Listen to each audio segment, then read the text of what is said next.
Since we last did our forecast, we got some GDP data for the fourth quarter of last year. It showed actually pretty decent growth at about, I think it was 2.9% for the quarter, which was above our forecast and which was also above the consensus forecast by quite a bit. But some of that strength that we saw was due to some factors that maybe aren't really core to economic activity.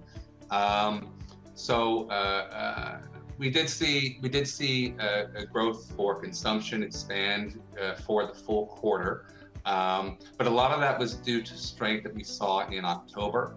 If you actually peel back the layers of the onion a little bit and you look at the consumer spending data for November and December of last year, it was actually weaker than maybe one would assume. It contracted actually on a month-over-month basis in both November and December. So even though we had some of that strength in consumption in the GDP number for the full quarter, I think it masked to a certain extent some of the slowdown that we were seeing in consumer spending, really, in those last few months of the year.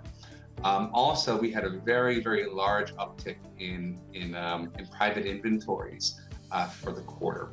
And what happens when that occurs is that it really acts as a booster for top-line GDP growth.